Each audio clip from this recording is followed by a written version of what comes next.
យើងលក់ទៅខាតត្មងលក់ថ្លៃដើមខាតបដោយដល់ពេលអញ្ចឹងនៅលើទីផ្សារទឹកបរិសុទ្ធរបស់យើងត្រូវតម្លើងថ្លៃដើម្បីអីថាដើម្បីយកលុយមកទប់ទល់ថ្លៃឡើងថ្លៃប្រាក់ខែរបស់កម្មករដល់ពេលអញ្ចឹងតំណែងនៅលើទីផ្សារទឹកបរិសុទ្ធមួយនេះឡើងថ្លៃជួនកាលមានអ្នកខ្លះដឹងថាទឹកបរិសុទ្ធបន្តិចទៀតឡើងថ្លៃអញ្ចឹងគេកំងរាប់ម៉ឺនរាប់សែនឡូដែលកាលពីមុនគេធ្លាប់កំងតែរាប់ពាន់ឡូដល់ពេលគេដឹងថាបន្តិចទៀតទឹកបរិសុទ្ធហ្នឹងវាឡើងថ្លៃអញ្ចឹងកំងស្តុកទុកដល់ពេលកំងស្តុកទុកភ្លាមតកែហាងទឹកបរិសុទ្ធហ្នឹងគាត់អត់ហ៊ានទទួលកំងគេទេពីព្រោះគាត់ទិញសបកដពីគេគាត់ទិញផ្លាកសញ្ញាហ្នឹងពីគេដូច្នេះគាត់សន្យាទៅអ្នក order ទៅអ្នកទិញរបស់គាត់ថាចាំគាត់ឆែកតម្លៃវត្ថុធាតុដើមជាមុនសិនដល់ពេលតែឆែកតម្លៃឲ្យវត្ថុធាតុដើមដូចជាដបអីវាថាអ្នកឯងកំងច្រើនអញ្ចឹងខ្ញុំក៏អត់ទាន់ទទួល order អត់ទាន់ទទួលការកំងរបស់អ្នកឯងដែរខ្ញុំឆែកមើលជ័រសិនពីព្រោះអាច័រហ្នឹងកម្មករវាក៏ឡើងថ្លៃដែរស្អីក៏ឡើងថ្លៃស្អីក៏ឡើងថ្លៃទាំងទាំងអស់ក្រោយពីតម្លើងថ្លៃប្រាក់បៀវត្តហ្នឹងពី200ជាងទៅ300ហ្នឹងឥឡូវតំណែងថៃឡើងជាង 20% តំណែងទាំងអស់នៅលើទីផ្សារឡើងជាង 20% ប្រាក់ខែកម្មករឡើងបានតែជាង 10% ឯខែចិត្ត 20% ឥឡូវតំណែងនៅលើទីផ្សារឡើង 20% ជាងសរុបសេចក្តីមកអាប្រាក់ខែដែលឡើងនឹងឡើងតែឈ្មោះប៉ុន្តែយកទៅចំណាយលើសមុនទៅទៀតអាហ្នឹងគេហៅអីសន្យាឈួតអាហ្នឹងចេះតែសន្យាតែហ្មងរឿងប្រាក់ខែកម្មករណាបងប្អូនដែលនៅស្រុកគេប្រាក់ខែវាចេះតែថ្លៃវាឡើងតាមដំណើររបស់ធម្មជាតិកាលណាគេកំងនៅលើទីផ្សារកាន់តែច្រើនវាលក់តំណែងដាច់ទៅលើពិភពលោកកាន់តែច្រើនវាត្រូវការផលិតកាន់តែច្រើនដល់ពេលត្រូវការផលិតកាន់តែច្រើនខ្វះកម្មករដល់ខ្វះកម្មករអញ្ចឹងវាប្រាប់ទៅលើទីផ្សារវាថាឥឡូវវាសុំឡើងថ្លៃព្រោះអីវាខ្វះកម្មករវាត្រូវតម្លើងប្រាក់ខែឲ្យកម្មករបន្តិចពីព្រោះដើម្បីទាញយកកម្មករពីរោងចក្រផ្សេងយកមកផលិតនៅក្នុងរោងចក្ររបស់ខ្លួនដល់ពេលតំណែងនៅលើទីផ្សារវាត្រូវការខ្លាំងតំណែងហ្នឹងវាឡើងថ្លៃដល់ឡើងថ្លៃគេឡើងថ្លៃឲ្យកម្មករឡើងអញ្ចឹងគេហៅឡើងតាមដំណើរធម្មជាតិរបស់វាអត់មានការប្រែប្រួលអ្វីទាំងអស់ប៉ុន្តែតំណែងនៅលើទីផ្សារកំពុងតែចរន្តមួយយ៉ាងស្អាតដល់ពេលยิงលាក់គាត់ទៅលើប្រាក់ខែនឹងវឹបឡើងគ្រប់រោងចក្រទាំងអស់តម្លើងប្រាក់ខែឲ្យកម្មករតំណែងគ្រប់រោងចក្រគ្រប់ប្រភេទទាំងអស់ដែលប្រើកម្មករសុទ្ធតែឡើងថ្លៃទាំងអស់អញ្ចឹងតំណែងនៅក្នុងស្រុកថៃឡើងជាង 20% នៅពេលដែលប្រាក់ខែកម្មករឡើងជិត 20% ទូទាត់គ្នាទៅជីវភាពប្រជាពលរដ្ឋថៃយ៉ាប់ជាងមុនបន្តិចផងបងប្អូនមើលអានឹងអីគេបងប្អូនសន្យាឈួតបើកម្មសុខាវិញបងប្អូនហើយសន្យានោះម៉ែអាសន្យាត្រង់ចំណុចនេះហើយដែលខ្ញុំនិយាយថាបងប្អូនហើយបើគេសន្យាអីសូមឲ្យគេនិយាយអំពីវិធានការដើម្បីសម្រេចការសន្យារបស់គេឲ្យយើងស្ដាប់បន្តិចឧទាហរណ៍គាត់និយាយថាបើគណៈបក្សសិទ្ធិមនុស្សឆ្នះឆ្នោតព្យាបាលអ្នកក្រអត់យកលុយអញ្ចឹងហៅគាត់ឡើងទូវឹងសួរគាត់ថាទី1តើអ្នកធ្វើម៉េចដើម្បីឲ្យដឹងថាអ្នកនេះគឺជាអ្នកក្រដើម្បីព្យាបាលអត់យកលុយបើអ្នកចាំសួរថាតើអ្នកមកព្យាបាលហ្នឹងជាអ្នកក្រឬអ្នកមាននៅឯមន្ទីរពេទ្យពេលនោះអាណាក៏វាដល់ថាវាក្រតែទាំងអស់ដល់ពេលវាទៅព្យាបាលយើងទាលុយវាថាខ្ញុំជាអ្នកក្រហើយវាមកពីណាថាវាមកពីព្រះវិហារវាមកពីរតនគិរីដុលគិរីព្យាបាលនៅណាព្យាបាលនៅពេញអាណាក៏ដឹងវាក្រអាណាទៅតាមឆែកវាអាមិនទៅអ្នកក្រអញ្ចឹងសួរកម្មសខាមើលដើម្បីព្យាបាលអ្នកក្រអត់យកលុយតើធ្វើម៉េចឲ្យអ្នកឯងដឹងថាអ្នកនេះគឺជាអ្នកក្រកម្មសខាមិនដែលបានគិតទាល់សោះបើសួរបើនៅលើទូហ្នឹងប៉ុន្តែអ្នកដែលស្រឡាញ់គាត់បើឃើញកម្មសខាចឹងអាណិតប្រធានទៀតមិនដឹងជាគាត់ចង់រើសស្អីខ្ញុំឆ្ងល់ចង់រើសអ្នកដឹកនាំល្អដើម្បីដឹកគាត់ឲ្យបានជាប្រយោជន៍ឬគាត់ចង់ជួយបុគ្គលម្នាក់នឹងឲ្យបានធ្វើធំខ្ញុំមិនយល់ពីខ្មែរតើស្រឡាញ់ពីណាហើយគេជួយវែកញែកឲ្យឃើញថាបុគ្គលនឹងឥតមានសមត្ថភាពទេគាត់ក្តៅចិត្តយើងទៀតនេះគ្រាន់តែនិយាយអំពីថាតើត្រូវធ្វើម៉េចដើម្បីឲ្យដឹងថាអ្នកនេះជាអ្នកក្រ ឬអ្នកនោះជាអ្នកមានឧទាហរណ៍បើយើងឲ្យបានអ្នកណាមានបាននឹងគឺសម្គាល់ថាអ្នកនឹងជាអ្នកក្រពេលហ្នឹងបងប្អូនយើងត្រូវចុះឆែកឆេរដល់ភូមិដល់ឃុំដល់មូលដ្ឋានរបស់គាត់ថាតើលោកយាយលោកតាមួយនឹងជាអ្នកក្រមែនដែរឬទេគ្រាន់តែបុគ្គលិកលក្ខណៈយ៉ាងណាខ្លះដែលយើងសម្គាល់ថាជាអ្នកក្រពិបាកទៅហើយណាបងប្អូនមកដល់ផ្ទះរបស់គាត់ឧទាហរណ៍តើយើងកំណត់អ្នកក្រនឹងណាម៉េចទៅមានគោម្នឹមឬមានគោតែមួយចាហៀងមានជ្រូកមួយមានផ្ទះទំហំ3ម៉ែត្រ4ជ្រុងហៅថាអ្នកក្រឬ4ម៉ែត្រ4ជ្រុងមានមេគោ2មានមាត់10អាម៉េចទៅហៅថាអ្នកក្រឆ្លោះប្រកែកគ្នាចង់ងាប់តើបុគ្គលិកណាខ្លះដែលត្រូវចុះមកមូលដ្ឋានដើម្បីឆែកឆេរមើលថាតើអ្នកណាខ្លះជាអ្នកក្រដើម្បីឲ្យបានអ្នកក្រនឹងទៅអ្នកក្រដល់ពេលទៅជាបាលបង្ហាញបានគេទៅថាខ្ញុំជាអ្នកក្រតើបុគ្គលិកនឹងវាប្រមាណអ្នកដើម្បីធ្វើការងារនឹងមកស្រុកខ្មែរហើយបុគ្គលិកនឹងត្រូវបានបណ្ដុះបណ្ដាលនៅទីណាឧទាហរណ៍ដូចជាមេភូមិសពថ្ងៃបើឲ្យចែកបានទៅអ្នកក្របានតែបងប្អូនមេភូមិនឹងត្មងអាអ្នកក្រមែនតើក៏អត់បានតើបុគ្គលិកថ្មីរបស់កម្មសខានឹងត្រូវការបុគ្គលិកប្រមាណអ្នកហើយបណ្ដុះបណ្ដាលប្រមាណឆ្នាំនៅបច្ចេកទេសផងនៅមនសិការកុំឲ្យពុកឲ្យលួយផងតើត្រូវការពេលវេលាប្រមាណត្រូវការលុយប្រមាណសួរកម្មសខាមើលមានដែរគិតទេសន្យាយកត្មងហើយប្រជាប្រដ្ឋឲ្យតលឺចាក់ដៃប្រើខ្ញុំនិយាយម្ដងហើយម្ដងទៀតអាការសន្យាស្រួលទេប៉ុន្តែអាការរៀបចំវិធានការដើម្បីធ្វើឲ្យការសន្យានោះបានសម្រេចឡើងខ្លាំងណាស់បងប្អូនពិបាករកណាស់អ្នកដែលចេះរៀបចំវិធានការប្រមាលទុកជាមុនហើយយកទៅអនុវត្តឲ្យបានសម្រេចបុគ្គលប្រភេទហ្នឹងគេហៅបុគ្គលមានទស្សនវិស័យមិនមែនជាមនុស្សដែលលិចលង់ក្នុងការនិយាយពីបញ្ហាទេប៉ុន្តែគឺជាមនុស្សដែលចេះលើកអំពីដំណោះស្រាយ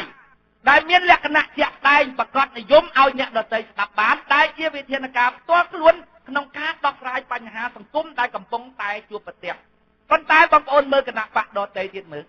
សំរងស៊ីក៏ដោយកម្មសខាក៏ដោយម៉ែអាបញ្ហាស្រុកខ្មែរគេកាប់បំផ្លាញព្រៃឈើ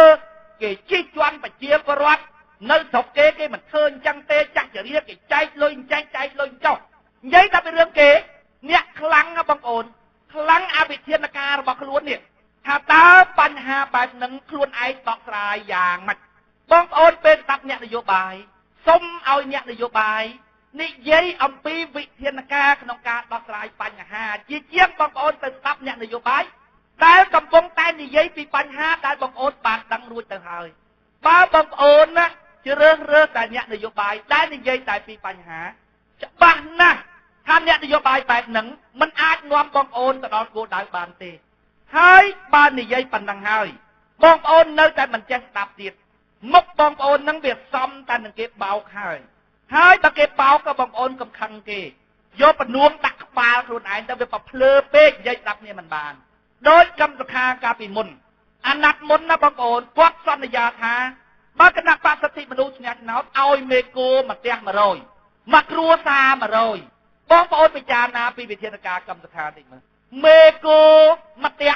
100មកគ្រួសារ100បងប្អូនណាគាត់ទៅរត់ត្រង់ដាក់មេគោនឹង100ណាផងដឹងបានស្មៅឯណាស៊ីលេងទៅមកភូមិជន់កកគ្នាងាប់ហ្មងមេគោហ្នឹងបងប្អូនស្ដាប់កម្មសខាតិចមើលអាហ្នឹងគេហៅសន្យាឈួត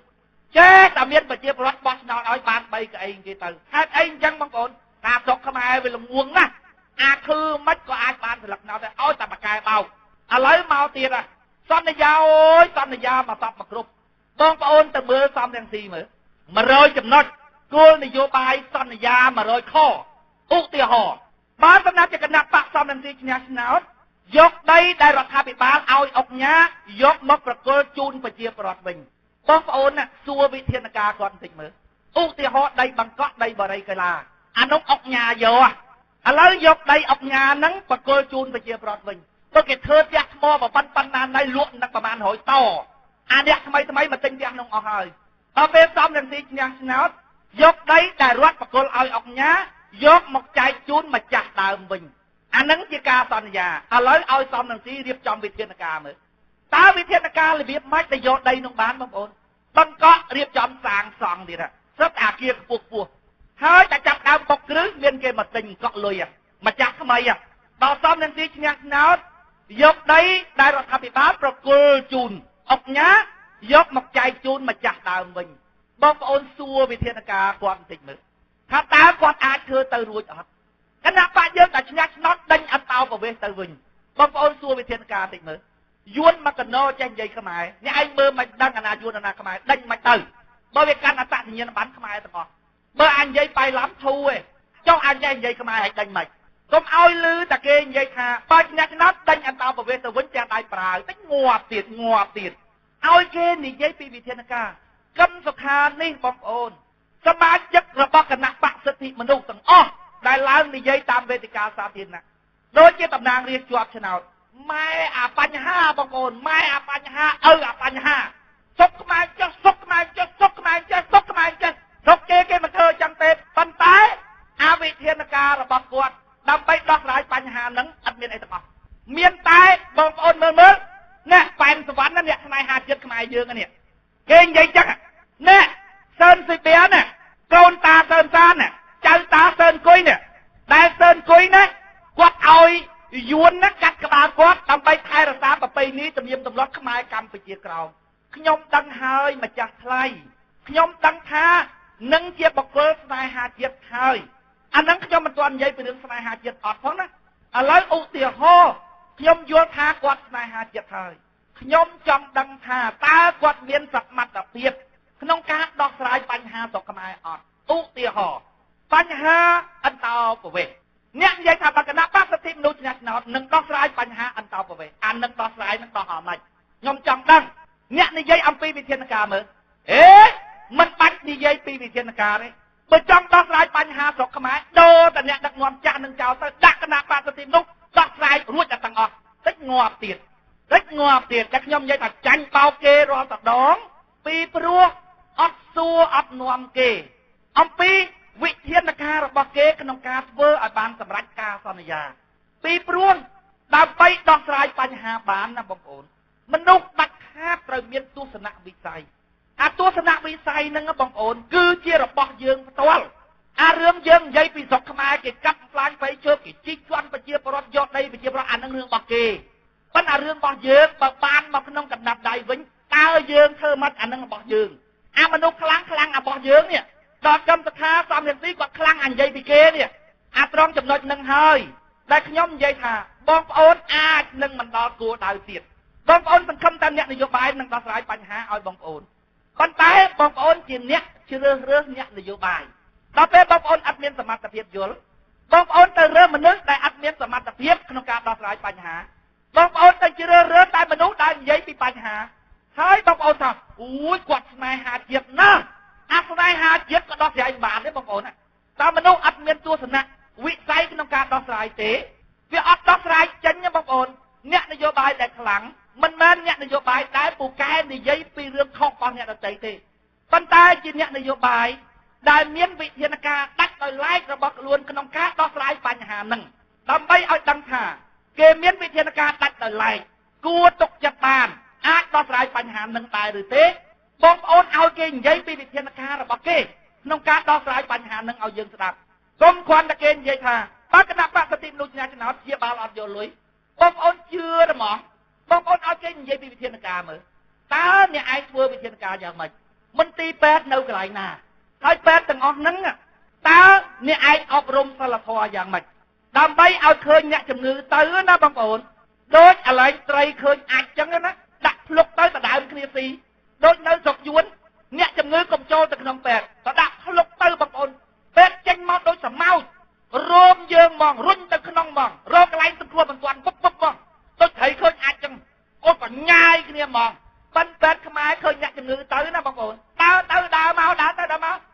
ឯងត្រូវរស់សោះហ្នឹងងាត់នឹងការយឺតយ៉ាវរបស់ពេទ្យហ្នឹងហ្មងសួរថាតើកម្មសខាមានគិតដល់ចំណុចហ្នឹងអត់រៀបចំលុយប្រមាណដើម្បីបដោះបដាសិលធម៌ឲ្យពេទ្យបដោះបដាប្រមាណដងហើយពីណាអ្នកកាន់ក្បាលមេក្រូបដោះបដាពេទ្យមុខដោយកម្មសខាខ្លួនឯងអត់សិលធម៌ដែរទៅបដោះសិលធម៌ឲ្យពេទ្យ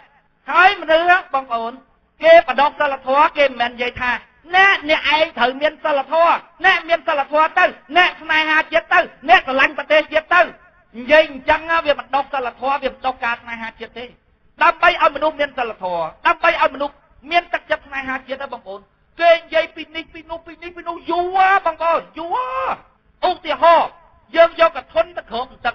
រួចហើយយើងសកាត់វាយកមកយើងធ្វើស្នេហាចិត្តបងប្អូនយកកធន់ទៅក្រោមទឹកឲ្យធាក់វាទៅមើលវាទៅទេប៉ុន្តែដើម្បីឲ្យកធន់ហ្នឹងវាលឹកទៅក្នុងទឹកគេយកដែកទៅត្បាល់ដឹកកធន់ឲ្យមានរុនត្បាល់ម្ដងមួយដល់វាមានរុនច្រើនសឹបលឹកក្នុងទឹកបាត់ដើម្បីឲ្យមនុស្សមានមនសិការជាតិទៅបងប្អូនគេនិយាយយូរណាហើយក្នុងការបណ្ដុះបណ្ដាលពេទ្យឲ្យមានសិលធម៌ដើម្បីឲ្យអ្នកជំងឺចូលទៅពេទ្យបញ្ញាយគ្នាដើម្បីជួយអ្នកជំងឺតើកម្មសុខាមានបានគិតគូរហើយនៅហើយពេទ្យមកស្រុកខ្មែរមានប្រមាណអ្នកមានសថិតិនៅក្នុងដៃហើយនៅត្រូវការលុយប្រមាណដើម្បីបណ្ដុះបណ្ដាលពេទ្យហ្នឹងត្រូវការពេលវេលាប្រមាណហើយអ្នកណាជាអ្នកបណ្ដុះបណ្ដាលពេទ្យហ្នឹងហើយពីណាជាអ្នកចុកតាមភូមិតាមឃុំ